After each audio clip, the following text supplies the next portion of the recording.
Que Dieu vous bénisse richement pour votre fidélité à cette émission. Vous êtes des inconditionnels de Wake Up et ça nous fait énormément du bien de vous savoir présent avec nous ce matin. Que Dieu vous bénisse richement. Vous êtes à Wake Up. Pasteur Ali Moussa, shalom. Shalom. Vous allez bien? Oui, ça va très bien. Gloire à Jésus-Christ. Dans cette émission de relation d'aide, nous recevons Maman Yanré. Bonjour maman. Bonjour Aniel. Vous allez bien? Très bien, par la grâce de Gloire à Dieu. Jésus-Christ. Quel bonjour. Bonjour Aniel, bonjour à toutes et à tous. On commence bien la semaine? Super bien, par la grâce de Dieu, ça va.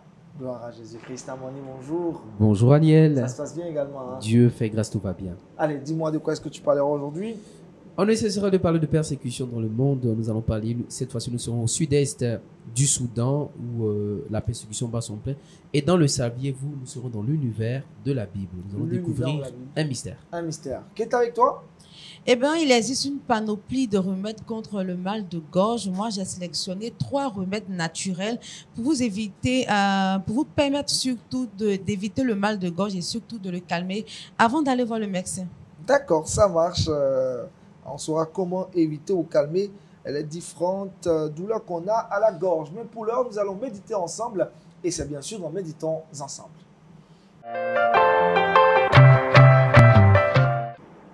Pasteur Ali Moussa, le thème de ce matin, suivre les traces de Jésus.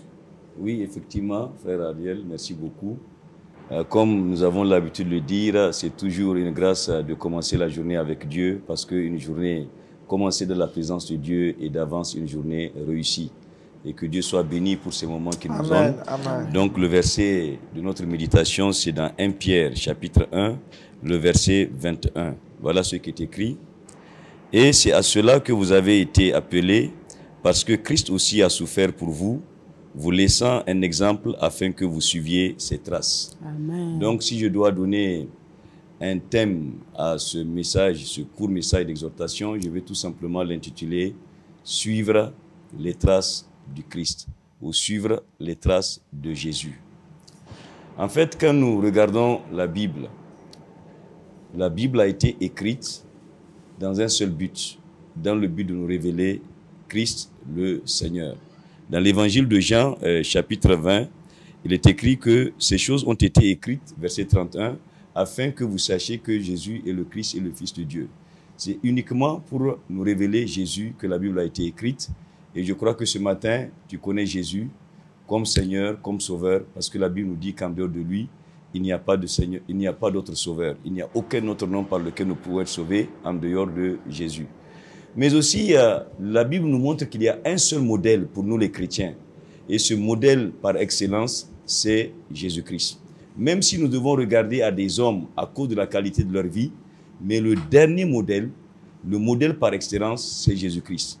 Nous pensons à l'apôtre Paul qui a dit aux Corinthiens, « Soyez mes imitateurs ». Mais il ne s'arrête pas là, il dit « Comme moi-même, je le suis du Seigneur Jésus ». Et justement, nous devons donc regarder à la vie de Jésus, nous devons marcher dans les traces de Jésus. C'est pourquoi le thème de ce message, c'est « Suivre les traces de Jésus-Christ ». Alors, il y a beaucoup de points sur lesquels nous devons suivre Jésus-Christ. On ne peut pas finir de les citer en un seul message. Mais ce matin, nous allons seulement retenir 2 points sur lesquels nous devons apprendre à suivre les traces de Jésus. Le premier point sur lequel nous devons suivre les traces de Jésus, c'est la souffrance. Je sais que c'est un mot qui n'est pas agréable à entendre, parce que aujourd'hui, nous le constatons, même dans les églises, pendant les prédications, les gens n'aiment pas trop qu'on leur parle de la souffrance. Quand on parle sur la souffrance, il y a très peu de Amen, il y a très peu de Alléluia. Mais quand on parle des prospérités, quand on parle des bénédictions, Amen, alors là, c'est seulement des Amen, des Alléluia.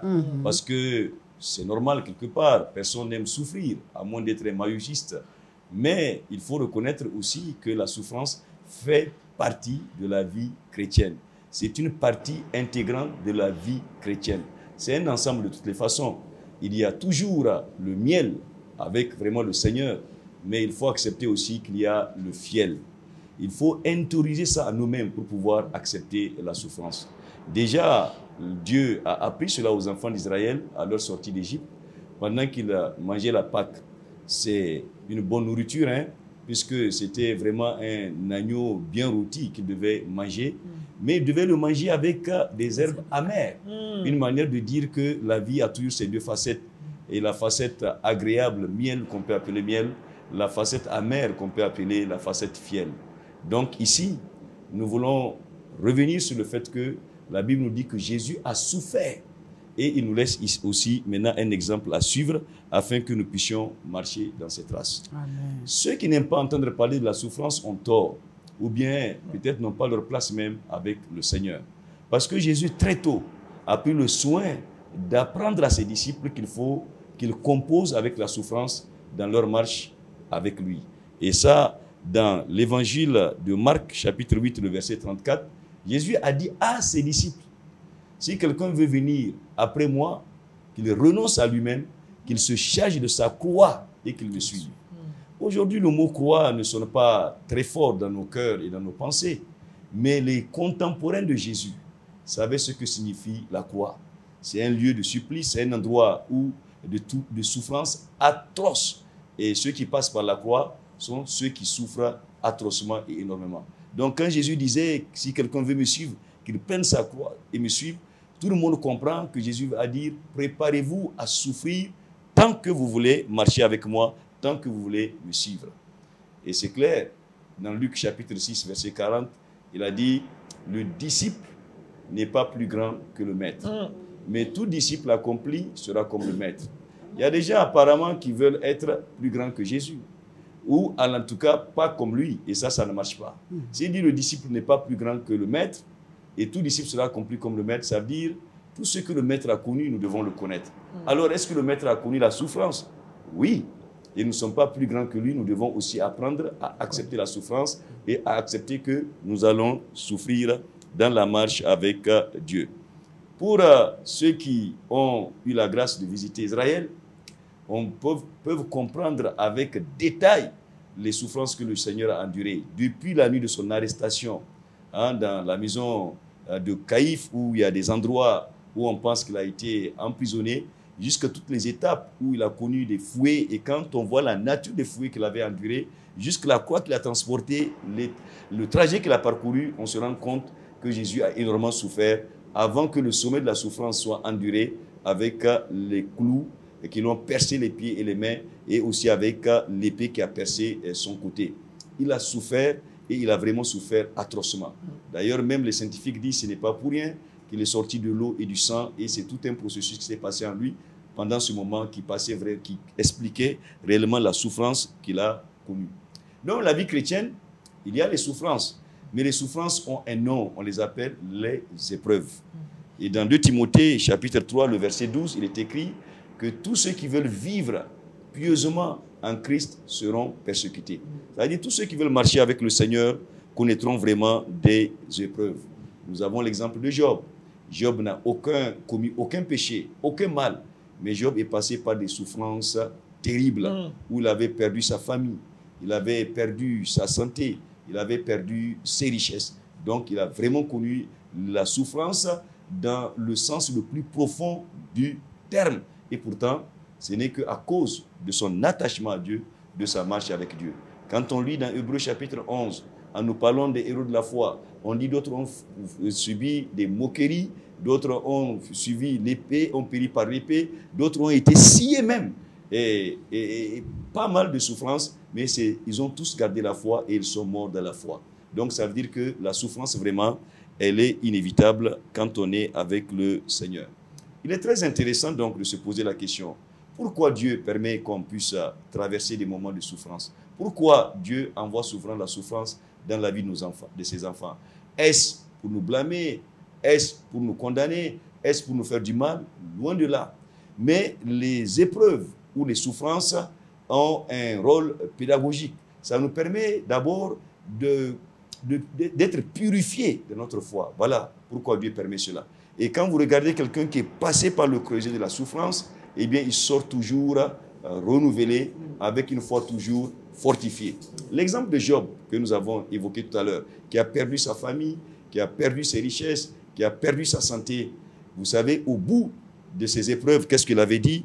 Il a dit dans Job 42, verset 5, « Mon oreille a entendu parler de toi, mais maintenant mon œil t'a vu. » Et vous savez très bien que c'est deux expériences différentes. Quand quelqu'un dit qu'il a entendu et quelqu'un qui a dit qu'il a vu, même au niveau de la justice, on tient compte de celui qui a vu parce que c'est le témoin oculaire. Donc quand Job dit j'ai entendu parler de Dieu, il n'y a pas une forte expérience. Mais quand il dit j'ai vu Dieu, ça veut dire maintenant il a une expérience véritable de Dieu. Et c'est ça vraiment pourquoi Dieu permet les épreuves, c'est pour nous fortifier et nous purifier de notre foi. Donc mon frère, ma soeur, toi qui écoutes ce message et qui est en train d'endurer des souffrances, prends courage. D'abord, la souffrance a toujours un terme et au bout de cette souffrance, Dieu va te faire progresser dans ta foi, t'amener à un autre stade, à une autre étape de ta vie où tu seras encore plus fortifié, plus purifié et plus encouragé. Donc, ne nous décourageons pas. Et surtout, quand Jésus a dit aussi que chacun se cherche de sa croix et me suivre, n'oublions pas que la croix, c'est également que tout le monde va avoir un moment ou à un autre la croix dans sa vie. J'ai remarqué qu'en causant avec les frères et les sœurs, c'est difficile de trouver quelqu'un qui va vous dire qu'il n'a pas une croix qu'il porte, c'est-à-dire quelque chose qui est comme qui est difficile dans sa vie, mais c'est ça aussi qui fait la beauté de la vie chrétienne. Je crois que l'apôtre Paul même, quelque part, parle de son écharpe qu'il porte. Et lui aussi, son écharpe, ce n'est pas pour le punir, mais c'est pour le garder humble. Donc les souffrances, ça existe, et le Seigneur nous donne la force de les supporter, et le Seigneur nous instruit toujours à travers ces souffrances. Maintenant, deuxièmement, le deuxième point sur lequel nous devons suivre les traces de Jésus, ça c'est la prière. Et peut-être c'est avec ça que nous devons terminer, parce que Jésus est vraiment un modèle et un exemple dans la prière. Nous voyons 3 étapes importantes dans lesquelles Jésus a prié. Pourtant, s'il y a quelqu'un sur la terre qui n'a pas besoin de prier, c'est Jésus lui-même. Parce qu'il est fils de Dieu, il est Dieu fait homme venu sur la terre. Il est tout puissant, il peut tout avoir, mais il a choisi dans sa nature humaine de développer une vie de prière afin de nous montrer l'exemple à suivre, afin que nous puissions suivre ses traces. Donc si nous voulons suivre les traces de Jésus, nous devons aussi composer avec la prière, nous devons être des hommes et des femmes de prière. Voyons des moments précis où Jésus a vraiment prié. Au commencement de son ministère, Jésus n'a pas commencé son ministère sans d'abord prendre un moment de consécration. Et la Bible nous dit qu'il a passé 40 jours dans le désert, dans le jeûne et la prière. Et tout ce que Jésus fait, il le fait parce que c'est extrêmement important. Non seulement pour éduquer, mais pour également expérimenter la puissance de la prière. Pendant ces 40 jours, il y a eu quelque chose d'extraordinaire qui s'est passé dans la vie de Jésus. Quand on analyse minutieusement les Écritures, dans Luc chapitre 4, à partir du verset 1er, on nous dit Jésus rempli du Saint-Esprit est parti dans le désert. Mais quand on lit le verset 14 maintenant, lorsqu'il avait fini le jeûne et la prière, on dit Jésus revêtu de la puissance du Saint-Esprit. Amen. Maintenant, il est revenu du désert. C'est-à-dire que ce temps de jeûne, appuyé par ce temps de prière, du moins, appuyé par le jeûne, a fortifié le Seigneur lui-même, l'a permis d'être revêtu de la puissance de Dieu. Et c'est à partir de ce moment qu'il peut prêcher avec puissance. C'est à partir de ce moment qu'il peut guérir avec puissance. C'est à partir de ce moment qu'il peut chasser les démons avec puissance. Et ça, nous n'avons pas à négocier cela. Si nous sommes un serviteur de Dieu, nous devons avoir des moments de jeûne et de prière. Si nous sommes un enfant de Dieu, quel que soit ce que nous faisons dans l'Église, comme ministère, même notre marche avec Dieu, si nous voulons vraiment manifester la puissance de Dieu dans nos vies, nous devons avoir des moments de jeûne et de prière.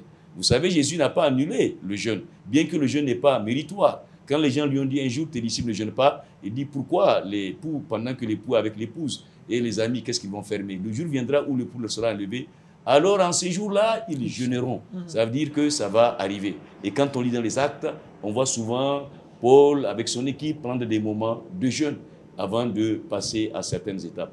Donc, le commencement de son ministère, Jésus a prié et il a jeûné.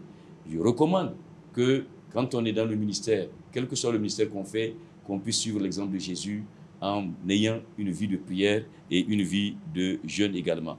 Maintenant, deuxième niveau, ou deuxième exemple où Jésus a prié, c'est pendant le choix des disciples. Vous savez, Jésus était conscient de sa mission sur la terre, il n'avait pas beaucoup de temps, il avait 3 ans et demi tout au plus à passer dans le service avant d'aller à la croix et retourner vers son Père. Mais il a besoin que l'œuvre se perpétue. Il a besoin que l'œuvre continue. Et pour cela, il faut des hommes fiables sur qui l'œuvre va se reposer. Et donc, il faut réussir le choix de ces hommes. Et pour réussir ce choix, Jésus, qui pouvait se fier à sa connaissance toute naturelle des hommes qu'il a, parce qu'en lisant les Écritures, rien qu'en regardant les gens, Jésus pouvait lire leur cœur, Jésus pouvait les connaître dans leur caractère. Souvenons-nous quand Nathanaël est venu vers Jésus. Dès qu'il l'a vu, il a dit, voici un Israélite dans lequel il n'y a point de fraude. Parce qu'il savait que Nathanaël était un homme clair, un homme qui n'est pas double, un homme qui est vraiment sans hypocrisie. Il connaissait son caractère. Et ça, c'est sa connaissance des hommes. La Bible dit quand souvent les gens venaient à eux, ils se méfiaient d'eux parce qu'ils les connaissaient tous, il sait ce qui est en l'homme. La preuve qu'il peut lire même le cœur. Au moment où il avait guéri cet homme que ses amis ont apporté, en lui disant « Homme, tes péchés te sont pardonnés », il y avait des pharisiens qui n'ont pas ouvert la bouche, mais qui pensaient au-dedans d'eux-mêmes que cet homme blasphème. Parce qu'ils se disaient « Mais qui peut pardonner les péchés si c'est Dieu seul ?» Jésus a dit, mais pourquoi de telles pensées sont en train de vous animer? Donc, il voyait les pensées du cœur. Ça veut dire que quand Jésus regardait tous ses disciples, il les connaissait, il les voyait dans leur cœur, il connaissait leur caractère. Mais malgré tout, il veut nous montrer qu'il ne faut pas se confier à nous-mêmes, sur nos connaissances, sur nos sentiments, sur nos talents, mais il faut toujours composer avec Dieu. C'est pourquoi il a prié. Et là aussi, vous voyez, pour recommencer son ministère, c'est 40 jours de prière. Et ici, pour faire le choix, la Bible nous dit qu'il a passé toute la nuit à prier Dieu. Il a passé une veillée de prière. Et là, il a choisi les 12, bien que sûr qu'il savait que le 12e, que Judas est un démon, mais il fait partie du plan de Dieu. Mais les autres ont accompli le dessein parce que grâce à eux, la bonne nouvelle est venue jusqu'à nous. On a affaire à des choix. Et toi qui nous écoutes ce matin, tu es confronté souvent à un choix. Peut-être tu es à la croisée des chemins.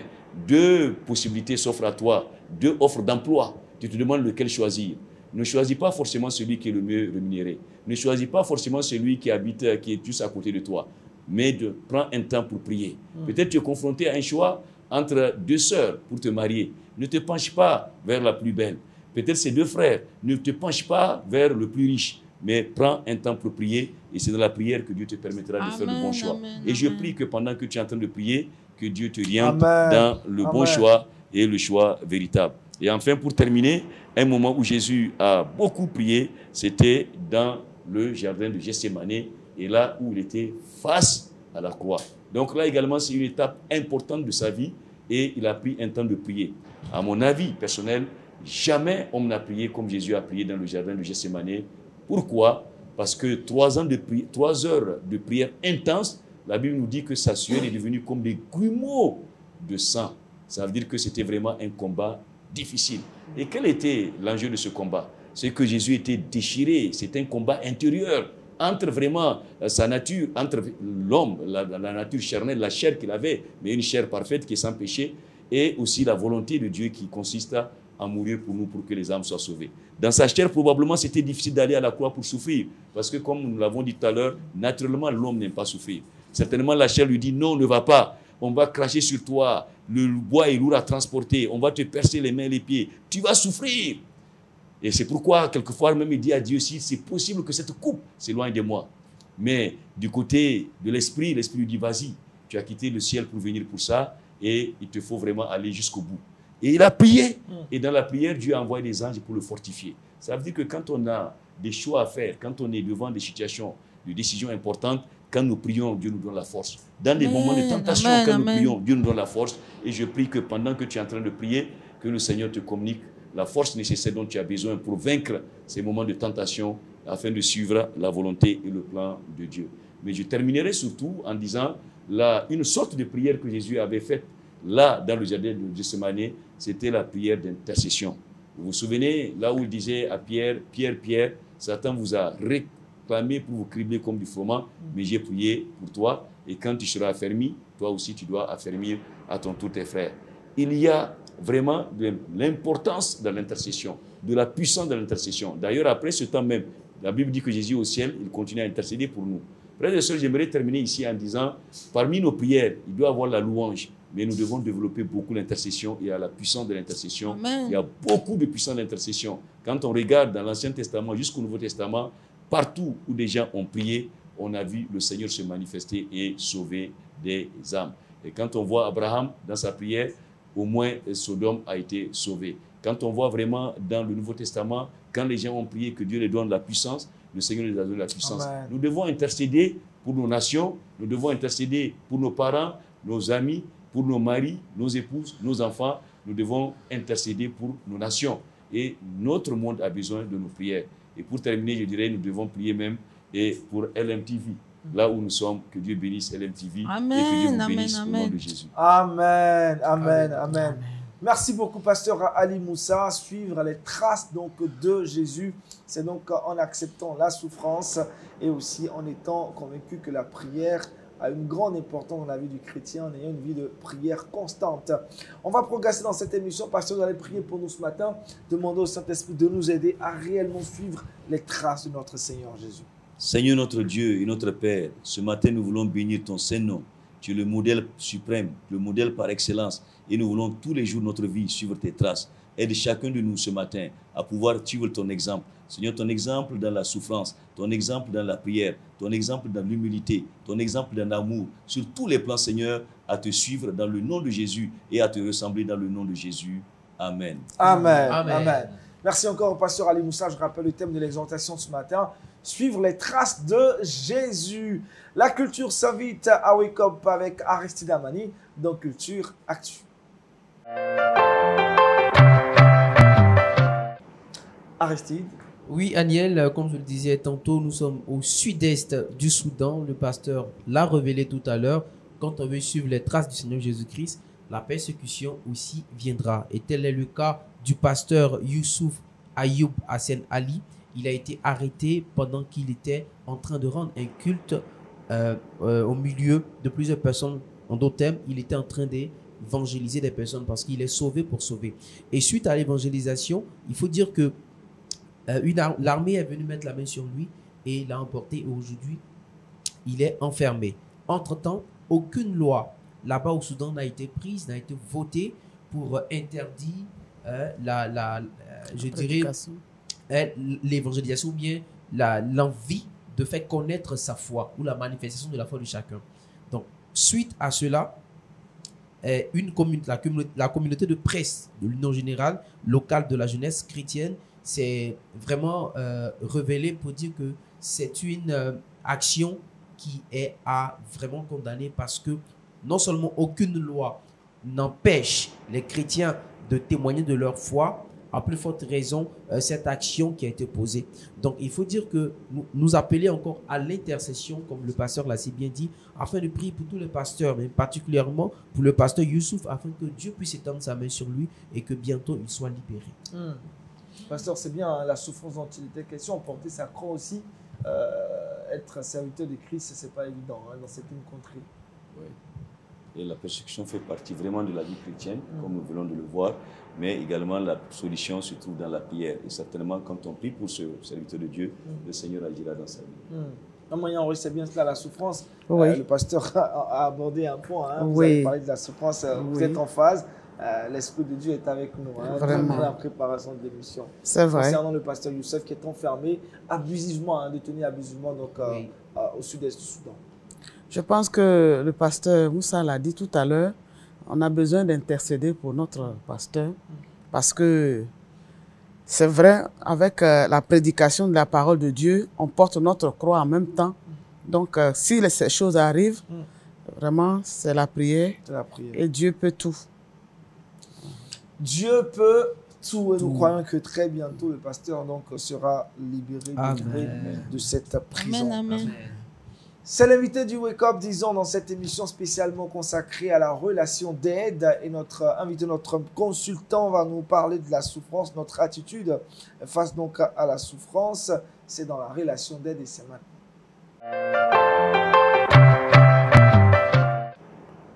Maman Yaoré, on parle de souffrance. Je disais tantôt que le pasteur a touché un pan de ce que vous allez aborder ce matin. Quelle attitude devrions-nous avoir face à la souffrance?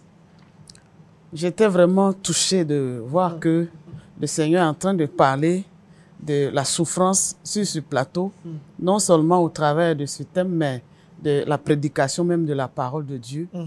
Donc, je pense que le Seigneur a quelque chose de spécial Yes. à yes. dire à ses enfants ce matin. Yes. Amen. C'est vrai que nous devons suivre les traces de Jésus par la souffrance, par la prière, mais quelle doit être notre attitude dans la souffrance? C'est ce que nous allons vraiment examiner ce matin. Dans le livre d'Exode, chapitre 3, le verset 7, le Seigneur a dit, « J'ai vu la souffrance de mon peuple qui est en Égypte, et j'ai entendu les cris que lui font pousser ses oppresseurs, car je connais ses douleurs. Dieu connaît nos douleurs. Amen. Dieu connaît nos souffrances. Nos douleurs. Mais nous voyons aussi que le peuple criait à Dieu. Amen. Donc, qu'est-ce que la souffrance? C'est subir une douleur physique ou morale. C'est être dans un état de mal-être. C'est une émotion douloureuse. Donc, la souffrance, elle est partout aujourd'hui. Nous avons la souffrance partout. Elle peut même être en nous. Et donc, quand nous voyons par exemple un bébé qui naît, quand il sort du sein maternel, il crie. Pourquoi? Parce qu'il souffre. Il souffre de quoi? Il a changé d'environnement. C'est cela. Là-bas, il n'avait pas besoin de respirer avec ses narines. Cette fois-ci-là, il a un besoin de respirer avec ses narines. Donc, son premier cri là, il souffre, mais les parents sont heureux. Pourquoi? Parce que cela montre que l'enfant est vivant et qu'il est en bonne santé. Le cri de l'enfant, du bébé, qui sort du sein maternel. Donc, notre attitude face à la souffrance est très importante. Soit nous réagissons de manière à ce que nous puissions sortir rapidement de la souffrance, soit nous réagissons de manière à ce que nous nous enfoncions davantage. Notre attitude est très importante. Amen. Amen. Donc, c'est ce matin ce que nous allons voir. Et avant de voir cela, nous pouvons voir que la souffrance a des causes, comme le pasteur vient de le dire, ça peut être des causes apparentes. Par exemple, j'ai mal au pied, il y a une plaie, je souffre. Ça, c'est une cause apparente. Donc, la maladie peut être une cause apparente. Comme le manque, c'est-à-dire on manque d'affection, on manque d'argent. Ça peut être une cause apparente. On manque d'enfants, comme Anne, dans le livre de 1 Samuel. Ça peut être une cause de souffrance. L'injustice aussi peut être une cause de souffrance. Tamar, par exemple, qui a été violée par son propre frère, elle souffrait parce qu'elle a subi l'injustice. Nous voyons aussi que les catastrophes naturelles, on vient de voir récemment En Turquie, en Syrie, une grande souffrance qui a été vraiment imposée à ces peuples-là par le tremblement de terre. Donc, les catastrophes naturelles peuvent être cause de souffrance. Ça, ce sont les causes apparentes. Mais il y a aussi des causes qui ne sont pas visibles. Ce sont des causes profondes. Parce que la parole de Dieu dit que nous n'avons pas à lutter contre la chair et le sang, mais contre les esprits méchants dans les lieux célestes. Donc, il y a un niveau spirituel où les choses se passent aussi, et ce niveau-là peut être cause de la souffrance. Amen. Amen. Donc, ce sont les causes profondes de la souffrance. Nous sommes nous-mêmes physiques et nous sommes spirituels en même temps. Donc, en même temps que nous souffrons physiquement, nous pouvons souffrir spirituellement. Et les causes de la souffrance peuvent donc être spirituelles. Bien-aimés, ce matin, les causes cachées comme les malédictions cachées. Au temps de David, il y avait eu une sécheresse. Et David cherchait la source de la sécheresse. Il a prié le Seigneur et le Seigneur lui a montré que c'est à cause de Saül qui a tué les Gabaonites. Et là, c'est une cause cachée. Et c'était une malédiction qui était sur le peuple comme ça. Donc, il y a des malédictions cachées. Et puis, il y a les conséquences de nos péchés. Comme David lui-même, il a couché avec la femme d'Uri, il a fait tuer Uri, et maintenant, dans sa propre maison, le viol, les incestes, tout cela se passe dans sa maison. Ce sont des souffrances, mais ce sont les causes de son péché. Il y a aussi l'épreuve par laquelle nous passons, comme le pasteur vient de le dire, et la souveraineté de Dieu lui-même. Dieu, il peut faire que nous passions par la souffrance. Il n'a pas expliqué à Job pourquoi il passait par la souffrance. Il ne lui a pas dit ça. Donc, c'est la souveraineté de Dieu et nous devons accepter de passer par la souffrance. Amen. Mais il y a des souffrances sataniques par lesquelles nous devons refuser aussi de passer. Parce que Satan aussi, il nous attaque. Tout cela, ce sont des choses spirituelles. Quand Dieu nous expose à la souffrance, c'est pour notre bien. Amen. Il a un bon but pour nous. Mais quand nous sommes exposés à la souffrance provenant de Satan, c'est pour nous détruire. C'est pourquoi nous devons nous examiner pour savoir qu'est-ce qui se passe en réalité dans nos vies. Alléluia. Amen. Est-ce que c'est Dieu qui est en train d'agir? Est-ce que c'est notre péché qui est en train d'influer sur nous? Ou bien c'est l'ennemi qui est en train de nous attaquer? Et en cela, notre attitude est déterminante. Notre attitude est déterminante. Parce que la parole de Dieu dit que la souffrance nous dispose au mal. Job 36, verset 21. Quand on souffre, humainement, on a tendance à réagir en mal. À se révolter contre Dieu, à chercher à se venger. La souffrance nous dispose au mal. Il y a certaines personnes qui vont jusqu'à se suicider parce qu'ils se sentent mal. Mais ça, ce n'est pas une attitude qui nous fait du bien. Nous devons adopter l'attitude de foi. Une attitude de foi. Et parmi ces attitudes de foi, premièrement, offrir un sacrifice de louange à Dieu. Amen. La Comment dans la louange. souffrance on peut louer Dieu? Comment dans la souffrance on peut louer Dieu? Job nous en donne l'exemple. Quand il a vu que tout a été détruit autour de lui, il s'est incliné devant Dieu et il a commencé à adorer Dieu. Adoration. Amen. Alléluia. Adoration. Un sacrifice de louange. C'est paradoxal, mais la parole de Dieu dit que les âmes avec lesquelles nous combattons ne sont pas charnelles, mais elles sont puissantes par la vertu de Dieu. Amen. Donc, adorer Dieu, c'est fantastique. Vraiment. Parce que l'objectif de l'ennemi, si c'est lui qui nous attaque, son objectif, c'est que nous puissions nous empêcher, il puisse nous empêcher d'adorer Dieu. Et s'il réussit cela, il a gagné. L'ennemi a gagné. Mais malgré cela, malgré la douleur, malgré la souffrance, si nous adorons Dieu, la gloire est à Dieu. Alléluia. Amen. Toi, alléluia. Un sacrifice de louange et d'adoration à Dieu. Deuxième attitude, nous examiner. Est-ce parce que j'ai péché? Quand nous avons péché, la repentance. Dieu est là. Dieu ne nous accule pas pour nous détruire. Quand il sait que nous avons péché, il nous révèle le péché. Dieu a révélé son péché à David pour que David puisse prier pour en sortir. Donc, la repentance pour en sortir. La dernière attitude, c'est de continuer à marcher par la foi, même quand nous ne voyons pas l'horizon encore se décanter. Alléluia. Amen. Et c'est Anne qui nous en donne l'exemple. Chaque fois qu'on venait à Silo, Pénina la mortifiait pour qu'elle puisse s'aigrir contre Dieu, pour qu'elle puisse vraiment abandonner la main de Dieu. Mais elle ne l'a pas fait. Elle pleurait à chaque fois, mais elle continuait à venir à Silo. Et cette fois-ci-là, elle s'est approchée davantage de Dieu. Il faut s'approcher davantage de Dieu dans la souffrance. Il faut renforcer notre intimité avec Dieu dans la souffrance. Amen. Parce que c'est lui qui peut nous secourir. Amen. Dit Jésus lui-même, quand il était dans la souffrance, il a crié à Dieu qui pouvait le secourir.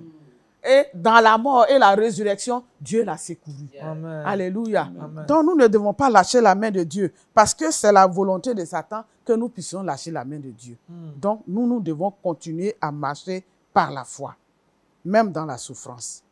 Ce matin, vraiment, nous sommes dans la joie parce que Dieu a déjà parlé. Nous devons croire et confesser la présence de Dieu dans la souffrance. Amen. Croire et confesser la présence de Dieu. Seigneur, tu es bon. Vous voyez, comment il s'appelle? Abraham. Quand il devait offrir son fils, il y avait une grande souffrance là. Mais il confessait qu'avec l'enfant, il va aller, il va revenir. Il sait que Dieu est là avec eux. Amen. Amen. Donc, le but de Dieu pour nous dans la souffrance, ça peut être pour nous avertir. Ça peut être pour nous rendre humbles. Dieu a humilié Israël par la souffrance quand il était en train de rentrer à Canaan. Ça peut être pour que quand nous sommes consolés, nous puissions aussi à notre tour consoler d'autres personnes. Yeah, good. Que nous puissions à notre tour consoler d'autres personnes.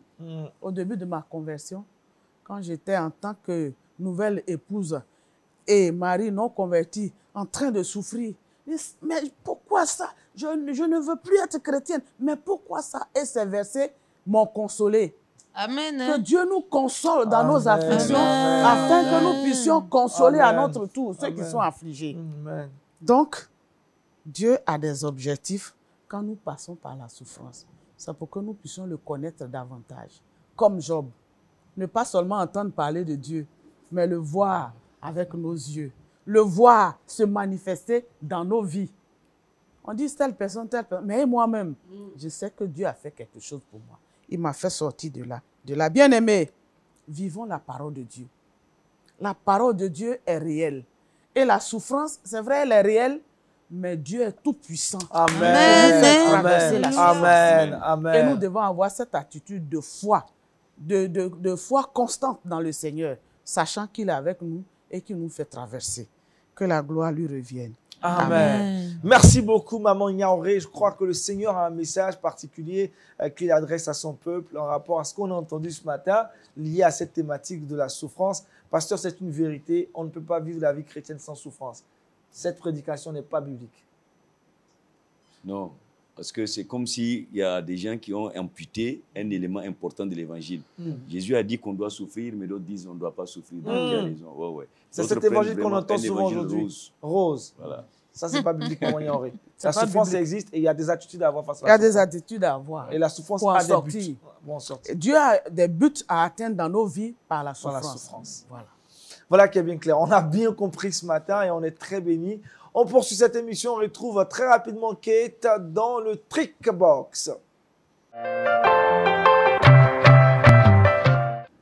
Kate avec toi. Effectivement, on parle de souffrance. On a rien parlé de souffrance, le pasteur, la prédication. Mais il y a aussi le mal de gorge qui nous fait souffrir. Oui.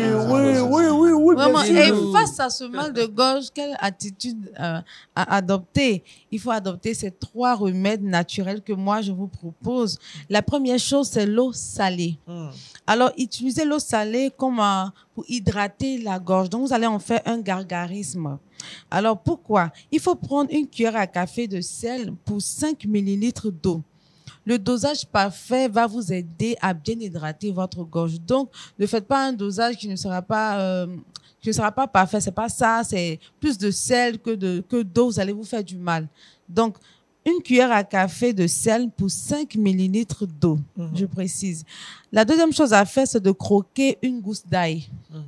Une gousse d'ail crue. Parce que quand l'ail passe à la cuisson, il perd complètement la lysine. Donc, la lysine est une propriété que l'ail contient.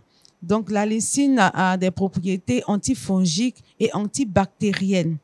Donc, lorsque l'ail passe à la cuisson, c'est terminé. Vous n'allez plus voir la lysine dans votre ail. Alors, pourquoi il faut consommer l'ail? Pour nous permettre de traiter tout ce qui est infection au niveau de la gorge et donc le mal de gorge pourra facilement disparaître ou être calmé. Après l'ail, vous pouvez également utiliser le miel. Donc le miel aussi est très efficace. Des études ont même montré que le miel a des propriétés comme les sirops de toux. Donc le miel a les mêmes propriétés que les sirops de toux. Donc, vous pourrez utiliser une cuillère à café de miel, donc de l'eau si vous voulez, ou tout simplement une cuillère à café de miel que vous pourrez manger ou laper directement pour pouvoir traiter votre mal de gorge. Donc, je vais faire le récap. De l'eau salée, une gousse d'ail ou encore le miel. Merci Kate. La souffrance du mal de gorge est vaincue avec ces astuces-là. Oui. On a la solution. Pasteur, je veux savoir, c'est maintenant la question de notre internaute.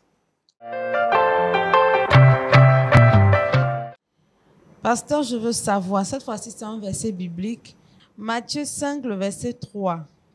Heureux les pauvres en esprit, car le royaume des cieux est à eux. Alors, notre internaute voudrait connaître la signification ou les mystères cachés de ce verset. Ok, merci beaucoup. C'est vrai que ce verset, d'autres l'ont utilisé dans le mauvais sens pour faire l'éloge de la pauvreté dans l'Église et essayer de faire comprendre que le royaume de Dieu n'est pas pour les riches. Et pourtant, la Bible dit que le riche comme le pauvre, c'est l'Éternel qui a fait l'un et l'autre. Donc, il n'est pas ici question du pauvre sur le plan matériel, sur le plan financier. Mais heureux les pauvres en esprit, donc le royaume des cieux en eux. Il y a des gens qui sont fiers d'eux-mêmes, spirituellement parlant ou intellectuellement parlant, et c'est ce qu'on peut appeler des gens tout suffisants, des gens parfois même arrogants, orgueilleux. Il est clair que ces gens-là ne peuvent jamais expérimenter la grâce de Dieu dans leur vie. Pourquoi? Parce que l'Écriture dit Dieu résiste aux orgueilleux, mais il fait grâce aux humbles. Mais les pauvres en esprit, ce sont des gens humbles, des gens qui savent s'humilier, des gens qui savent s'abaisser devant Dieu. Et c'est généralement des gens comme ça qui peuvent rencontrer le Seigneur de gloire. C'est pourquoi l'attitude qu'il faut toujours avoir envers Dieu, on dit un cœur contrit. C'est avec ce cœur contrit que Dieu agit. Mais un cœur qui est enflé, un esprit qui est tout suffisant, est un esprit qui ne pourrait jamais rencontrer Dieu et qui ne peut pas jamais rencontrer la bénédiction de Dieu. Donc c'est une exhortation à être humble, une exhortation à être ouvert et à être simple d'esprit. Vous avez remarqué comment est-ce que le Seigneur a fait l'éloge un peu de la simplicité, en disant je te loue Seigneur de ce que tu as caché ces choses aux sages et aux intelligents et tu les as révélées aux petits-enfants. Pourtant, normalement, c'est les sages qui doivent dire, bon, on connaît Dieu, on connaît les moyens pour aller, tout ça là, mais avec la connaissance, si vous voulez, intellectuelle, si c'est pas ça enfle, de toute façon on dit. Donc on ne peut jamais aller dans la rencontre de Dieu. D'ailleurs, ça ne nous amène même pas à connaître Dieu. En un mot, c'est tout simplement la pauvreté spirituelle, la recherche de Dieu. C'est ça, cette pauvreté qu'on est en train de rechercher, pas une pauvreté matérielle. Et maintenant, ici, on n'est pas pauvre en esprit, qu'on est très riche en esprit. La souffrance peut être le moyen pour Dieu pour nous ramener à la pauvreté d'esprit. C'est ce que je voulais ajouter. Ça instruit beaucoup, c'est ça. Dieu peut être obligé de nous abaisser pour que nous puissions savoir que nous avons besoin de lui. Et c'est pour notre bien. C'est pour notre bien. Mais là, s'il nous reprend qu'on ne peut pas être repris, là, on sera brisé. Endurci, brisé comme Pharaon. Brisé. Voilà. Allez, on termine cette émission avec Aristide Amani dans le Saviez-vous. Aristide? Oui, Aniel, nous allons parler d'un personnage biblique. Et son nom, bien évidemment, fait ressortir un peu l'expression de la souffrance encore. Wow. L'unité sur le plateau est vraiment... le Seigneur est avec nous. Alors, son nom, c'est Lazare. En hébreu, c'est El-Hazar. Donc, El qui veut dire Dieu et Hazar. Mais la signification de Lazare, c'est Dieu a secouru. Et donc, quand nous prenons l'exemple du pauvre Lazare et le riche, nous comprenons que l'Éternel, dans le livre, bien sûr, de Luc, chapitre 16, nous voyons que l'Éternel a bien évidemment secouru le pauvre en étant où? Après sa mort, au paradis, mais le riche est resté en enfer. Et quand nous prenons l'histoire encore de Lazare, le frère de Marie, nous comprenons que dans le sépulcre, la souffrance, il était malade, il a souffert le martyre, et après cette souffrance, il est mort. Donc l'Éternel, Jésus-Christ de Nazareth, a apporté le secours, il a secouru son serviteur Lazare, et mort 4 jours après, il est ressuscité. Comme quoi, des noms, des significations. Oui, effectivement. Donc c'est bien de donner le nom de Lazare à son enfant. Il ne va pas mourir. Ah, mais là, il faut que Jésus vienne. Lazare, Dieu a secouru. Dieu a secouru. Lazare, Dieu a secouru. Ah, vraiment, hein, Lazare. Donc, le Lazare qu'on connaît, attention. Hein. Le verset boussole pour terminer, Kate. Le verset boussole, Romains 8, verset 29.